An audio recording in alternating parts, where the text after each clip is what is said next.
गए मंदिर में और कुछ मांगने लगे, धन पद प्रतिष्ठा, तो तुमने परमात्मा का बहुत अपमान किया। परमात्मा के सामने और धन मांगा तो अर्थ समझे। अर्थ हुआ कि धन परमात्मा से बड़ा है, परमात्मा को साधन बना रहे वो धन मांगने में। पद मांगा, प्रतिष्ठा मांगी, बेटा मांगा, बेटी मांगी, नौकरी मांगी, यश मांगा, तुमने परमात्मा का बड़ा अपमान किया। तुम्हारी प्रार्थनाएं परमात्मा के अपमान के अतिरिक्त और कुछ भी नहीं है, इसलिए तुम्हारी प्रार्थनाएं न तो सुनी जाती न कभी पूरी हो। तुम्हारी प्रार्थनाओं में पंख ही नहीं, तुम्हारी प्रार्थना यहीं तड़फड़ा के जमीन पे गिरती, कीड़े मकोड़ों की तरह मर जाती। आकाश में उड़ने की उनकी क्षमता नहीं। आकाश में तो वे प्रार्थनाएं उड़ती हैं जिनमें सिर्फ एक ही मांग होती, बस एक ही मांग हो परमात्मा की, और कुछ भी नहीं। न पद, न धन, न प्रतिष्ठा, सब खो जाए, पद भी, धन भी, प्रतिष्ठा भी, और एक परमात्मा से मिलन हो जाए। जिस दिन कोई सिर्फ परमात्मा को मांगता है, निपट परमात्मा को मांग, उसी क्षण प्रार्थना पूरी हो जाती। और जिसने परमात्मा को पा लिया उसे सब अपने आप मिल जाता है। तुम गरीब इसलिए नहीं हो कि तुम्हारे भाग्य में विधाता ने लिख दिया कि तुम गरीब रहो।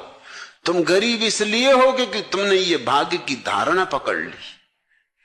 सदियों से तुम्हारे तथाकथित धर्म गुरु तुम्हें समझा रहे हैं कि प्रत्येक व्यक्ति जैसा है वो भाग्य से निर्मित है। गरीब है तो भाग्य से, और अमीर है तो भाग्य से।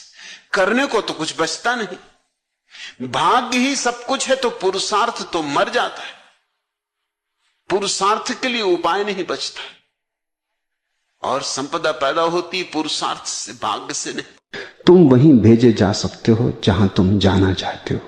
और अगर सुख की तुम्हारे जीवन में स्वप्न की भी क्षमता खो गई है तो तुम्हें कोई भी स्वर्ग नहीं दे सकता।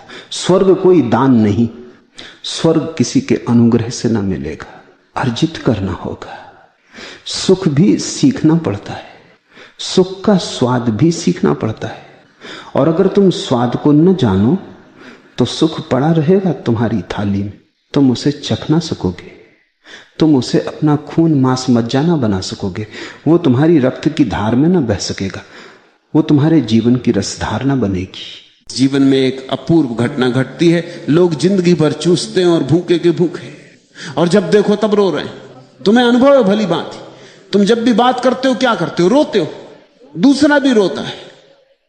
लोगों की बातचीत सुनो जरा, बस बैठे हैं और रो रहे हैं, दुनिया भर की शिकायतें कर रहे हैं, ये गलत, ये गलत, ये गलत, सब तरफ गलती हो रही। जिंदगी दूभर हो गई। पहले के दिन अब कहां रहे?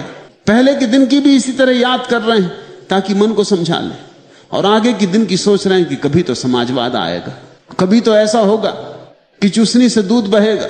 मगर चुसनियों से दूध बहते ही नहीं, न समाजवाद में बहता है, न राम राज्य में बहा, कभी नहीं बहता। व्यक्ति को परमात्मा से संबंध जोड़ना पड़ेगा, तो ही जीवन में तृप्ति की धारा शुरू हो।